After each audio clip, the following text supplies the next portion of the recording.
I'll stand on the stage. I did this just in our last week-long event in Cancun. And I watched a man stand on the stage and tell his testimony of his healing.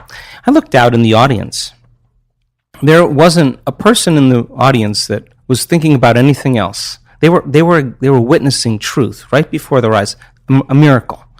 Now, you see that, and you look at the person, it doesn't look like a movie star, doesn't look like a vegetarian, doesn't look like they're buffed, doesn't look like they're different than anybody else. They just look like an average person. And the most common thought that happens when you witness that is, if that person can do it, so could I. And that drops the belief right away. You cannot go back to being the same person after you witness that. It's impossible. You're witnessing that type of transformation. And stroke patients that have had a paralyzed limb for years or been blinded by a stroke, that have perfect vision again.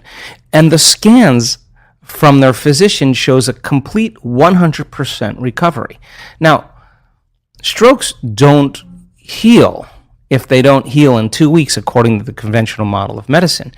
And nerves don't really come back online if they've been damaged after a period of time. And yet we're witnessing those kind of supernatural changes. So then the belief, the subconscious belief that that is impossible. You may say, oh yeah, I believe that a person can be healed. Yeah, I believe in miracles.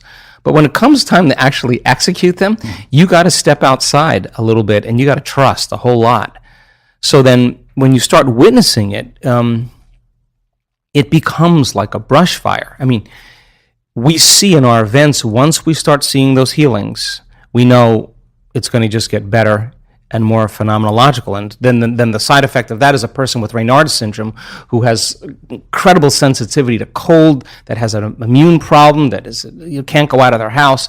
They stand on the stage and they say, I cannot believe it. I was just outside. It's November in London. I have no pain in my hands. And someone in the audience watches the same thing. We had 4 people at that event with Raynaud's syndrome go into complete recovery, into complete remission. So just like an infection spreads amongst the community and creates disease, all of a sudden health and wellness can be as infectious as disease. And wow, and all of a sudden it's the new consciousness, it's the new way. It's so we don't have to rely on something outside of us to make us feel better inside of us. We begin to figure that.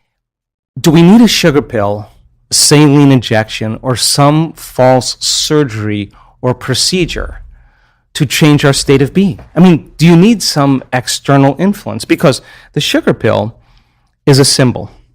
It's a symbol of possibility, and the person has been conditioned that pills heal people. So they put their power into it, and the moment the physician says, this is a new drug, and the physician is enthusiastic or excited about it, that enthusiasm becomes contagious. And the person all of a sudden sees the possibility in their mind. They actually see a future, that they actually could be healthy or better. That's a clear intention.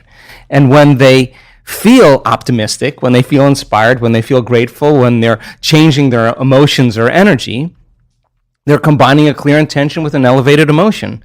And if thoughts are the vocabulary of the brain and feelings are the vocabulary of the body, and how you think and how you feel creates your state of being, they just moved from their past present state of being into a future present state of being. They began to change their brain and body by thought alone.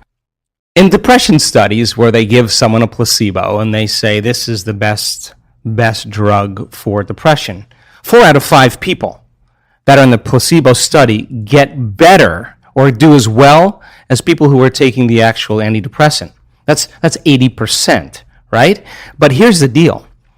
They've been taking that sugar pill for about 8 weeks. Every day, taking that pill and combining that clear intention with an elevated emotion, they're moving into a new state of being. So now what that means is you got to do the work. That means you actually have to practice sitting down, getting beyond all the people in your life, all the things you need to do, the place you need to. You gotta get beyond your body wanting to get up and go because it's been programmed that way, and you got to tell your body you're not getting up until I say. Now, this is when you come out of the bleachers and you get on the playing field, because now you have to go from the known self, disentangle from those programs, and exist in the unknown and possibilities. So then the person who's combining the clear intention with an elevated emotion and not relying on some external or exogenous substance, they're doing it by thought alone, changing their state of being, I guarantee you it's going to begin to become a habit. And they're going to know when they're there and when they're not. And the word meditation means to become familiar with. So then the more you become familiar with how you feel in changing that state of being, the easier it will be for you to do it with your eyes open as well as your eyes closed. And if you go back to the old state of being, there's a good probability that your pain or your condition will come back. So there's this kind of waltz that goes on when people are learning how to heal and change. They take a few steps forward and then a few steps back, and then 3 steps forward and only 1 step back. And they got to practice self-regulating. They got to practice what they're paying attention to, what they're unconscious of. And if you stay with it for a long enough period of time, all of a sudden now the person reaches a point, we've measured what happens, where their chemistry changes so dramatically that they're literally in love with life. Now, imagine what happens when oxytocin is released in the quantities that we see. Oxytocin signals nitric oxide. Nitric oxide signals a chemical called endothelial-derived relaxing factor, and that's a big word or set of words that just means a chemical that signals the arteries in your heart to literally expand. And when they expand, you're getting more blood flow in there. And just like when your sexual organs are aroused and there's blood flow in there, now with the same intensity, you're going to feel it right in your heart, and it's going to be way bigger. And now the person's heart is wide open. Now, so here's the question. A person feels those emotions. Do you think they're going to want to judge somebody else in that moment? You think they're going to want to hold a grudge? They're not going to try to forgive. They're going to feel so amazing. They're not going to want to lose this feeling, and they're just going to say, "I forgive you. I'm not going to give this feeling up because of you." Now that's the side effect of true transformation. The side effect is a greater level of consciousness. The side effect is a greater skill set in life. And I think that when you start getting good at this, then all the things you thought you wanted, you no longer want, because when you're creating more brain and heart coherence, you feel more whole. And the more whole you feel, the less you live in lack. So how could you want many things if you feel whole? It feels like you already have them. And that's actually when you start to see those wonderful miracles, those synchronicities, those serendipities, those coincidences happening in a person. Those are experiences coming to them. That's the field dropping breadcrumbs saying, keep going, keep going. And there's a synchronization between that person's energy and their future, and the side effect of that are signs. And that's when it gets to be exciting, because every sign does what? It creates an enthusiasm, an excitement. And you're kind of going, hey, there's another sign, I'm going to go do it again. So now you're not going, oh, I have to meditate today. Oh, jeez, I got to create my life. You're looking forward. You're like, oh my God, I don't want the magic to stop happening. I'm going to get into it. And every synchronicity creates that elevated emotion, and you use that energy for the next creation. And people climb out of their lives, climb out of their path. So the body's a protein-producing machine. Every single cell in your body, except red blood cells, makes proteins. Muscle cells make muscle proteins, actin and myosin. Skin cells make skin proteins, collagen and elastin. Your stomach cells make stomach proteins called enzymes. Your immune system makes immune proteins called antibodies or immunoglobulins. Your eye cells make eye proteins called keratin. So your body's a protein-producing machine. And in order for those cells to make proteins, a gene has to be regulated. So then they used to say genes create disease. Lie. It's an absolute lie. There's a very small percentage, about 5 to 1% of the people on the planet are born with a true genetic condition like type 1 diabetes. The other 95 to 99% is created from lifestyle or behaviors. 2 identical twins sharing the same genome.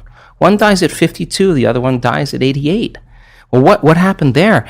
It was the reaction to the environment that caused their genes to be switched on or upregulated to make a healthy protein, or downregulated to make a cheaper protein. And it turns out that when you're living in stress and living in survival, you're living in emergency mode, and that's not a time for growth and repair. Yeah. That's a time to mobilize all the body's energy, all its resources from some endangered situation, real or imagined, in their life.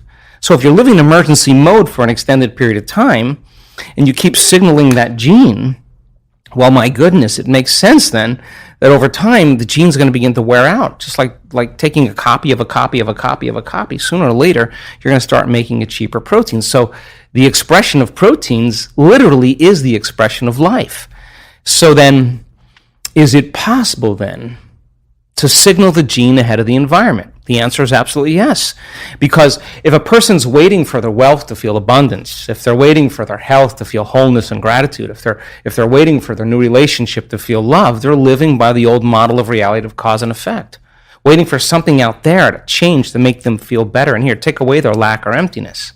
But the moment the person embraces the emotion ahead of the event, if they understood what they were doing and why they were doing it, then if the environment signals the gene, and it does, and the end product of an experience in the environment is an emotion, when you embrace the emotion ahead of the experience, you're signaling the gene ahead of the environment. And if genes make proteins, and proteins are responsible for the structure and function of your body, you begin to become that very person. So it's not our wealth, it's not our health, it's not our new relationships, it's not the things we accumulate, it's who we become. Yeah. So we overcome the old self, which takes a great act of will and awareness, and we become somebody else. So then when you become it, nobody can take that away from you. In fact, you know that you know how to do it, or you know that you are it. And an abundant person doesn't say, I'm abundant, I'm abundant, I'm abundant, or a healthy person doesn't say, I'm healthy, I'm healthy, I'm healthy. They don't say that. They are it. Yeah. So then most people have just been fooled by their senses because their 5% of their conscious mind is holding the intent, but their body is habituated into a predictable future or emotionally conditioned into the past. And they're saying, I'm healthy, I'm healthy, I'm healthy, or I'm happy, I'm happy. And the body's going, you're miserable, you're unhappy.